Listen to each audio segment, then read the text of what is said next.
Hi friends, welcome to Gracie Valli. వాళ్ళ మైసూర్ బోండాలండి ఎలా prepare చేసుకోవాలని చూసేద్దాం. ఒక కప్ అయితే పెరుగు. ఈ పెరుగును నేను ఈ పెరుగు ప్యాకెట్ కాదండి, తోడు పెట్టింది.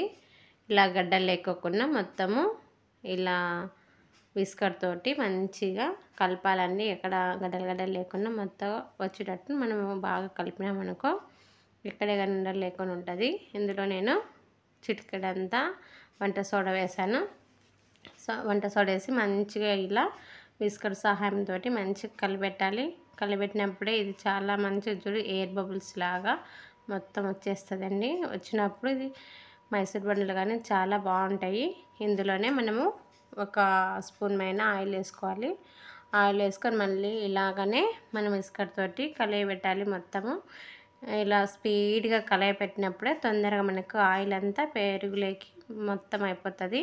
ఇదైతే నేను కొంచెం పుల్లటి పెరుగు తీసుకున్నాను. మైసూర్ బండలకి కొంచెం పుల్లటి పెరుగు అయితే చాలా బాగుంటుంది. ఇందులోనే జీలకర్ర వేసి ఒక్కసారి కలయబెట్టాలండి.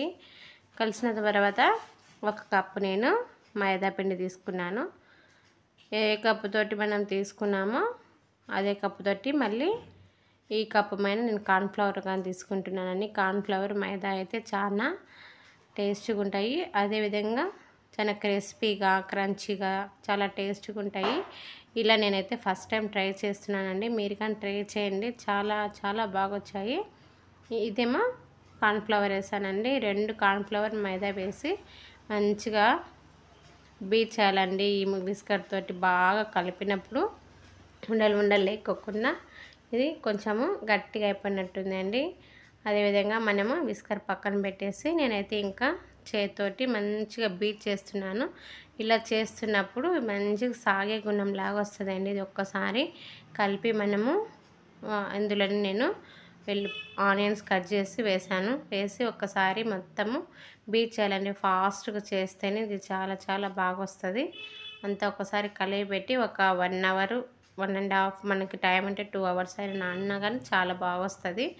మొత్తం నానబెట్టి మూత వేసి పక్కన పెట్టినప్పుడు అనుకో చాలా బాగా వస్తుందండి. చూడండి నేనైతే ఒక 1.5 అవర్స్ నానబెట్టాను. ఇందులోకి సాల్ట్ వేసి ఇప్పుడు ఇందులోనే మనం కొంచెంగా కొత్తిమీర కరివేపాకు కానీ వేసుకొని ఒకసారి అంతా కలుపుకుంటే చూడండి ఇది 1.5 నానబెట్టినాను కదా, చాలా బాగా మెత్తగా వచ్చేస్తుంది. మన హోటల్లో స్టైల్ కన్నా ఇంట్లోనే చాలా బాగా వచ్చిందండి. చూడండి గట్టిగా అయిపోయింది, మంచిగా చాలా టేస్ట్గా కానీ ఉన్నాయి. ఇలా పిల్లలు ఈవినింగ్ టైంలో స్కూల్కి వెళ్ళి ఇంటికి రాగానే ఏం కావాలన్నప్పుడు ఇలా ట్రై చేయొచ్చండి, ప్రిపేర్ చేసి పెట్టచ్చు.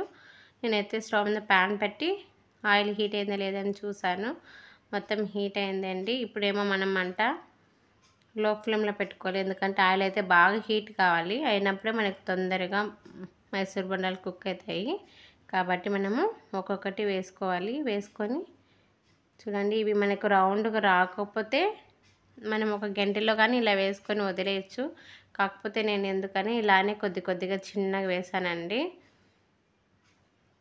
ఇదంతా మనం మంట లో ఫ్లేమ్లో పెట్టుకొని అన్నీ ఒక్కొక్కటిగా ఇలా వదిలేస్తే మనం ఆయిల్లో మంచిగా రీఫ్రై అయిపోతుంది.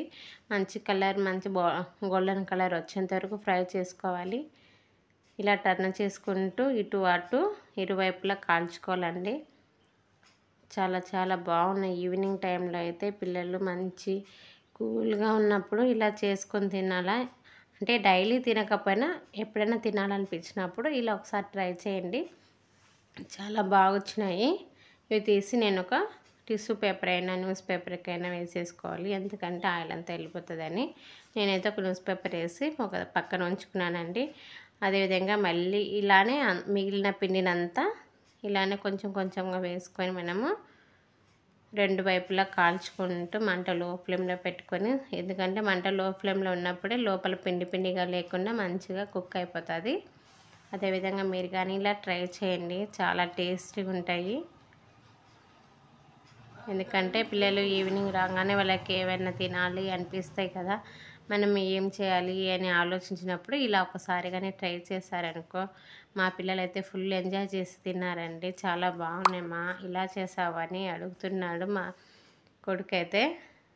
ఆయనకి ఏమైనా ఒకటి చేసామంటే మనం వానికి దాని గురించి ఎక్స్ప్లెయిన్ చేసేంత వరకు అది తినడు. ఇలా చేశాను, అలా చేశాను అని చెప్తుంటే, అవునా బాగా చేసావు, ఇంకొకసారి ఇలా ట్రై చెయ్యి అనేసి మళ్ళీ నాకు మంచిగా చెప్తాడండి మా కొడుకు.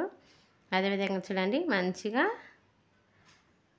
బ్రౌన్ కలర్లో వచ్చేంత వరకు ఫ్రై అయ్యాయి కదా. ఇలా ఆయిల్ అంతా వెళ్ళిపోయేంత వరకు తీసేసుకొని అన్నీ ఇలాగే మనము ఒక పేపర్లోకి వేసుకోవాలండి. చూడండి ఎంత బాగా టేస్ట్గా ఉన్నాయో, ఎమ్మిగా. కానీ దీంట్లోకి అయితే నేను పల్లీల చట్నీ తింటారు, పచ్చిమిర్చి చట్నీ, ఇంకా ఇలా తింటారండి. చూడండి నేనైతే ఒకటి ఓపెన్ చేసి చూసాను కదా, ఎంత క్రంచీగా స్పాంజీగా ఉన్నాయో, చాలా చాలా టేస్టీగా ఉన్నాయి. నేనైతే దీంట్లోకి కాంబినేషన్గా ఎర్ర చట్నీ చేసుకున్నానండి. ఎర్ర చట్నీ అంటే బాగున్నాయి, కానీ పల్లి చట్నీ కానీ దీంట్లోకి బాగుంటుంది. ఎప్పుడు మేము పల్లి చట్నీ దోశకైనా ఏ టిఫిన్ చేసినా అదే చట్నీ వేస్తాం కదా, ఒకసారి ఎర్ర చట్నీ వేసుకుందామని కొన్ని ఆనియన్స్, ఒక టమాటా, ఒక హాఫ్ స్పూన్ మైన కారము, సాల్ట్ వేసి ఇలా మిక్సీ పట్టానండి. మిక్సీ పట్టేస్తే దాంట్లోకి కాంబినేషన్గా చాలా బాగున్నాయి.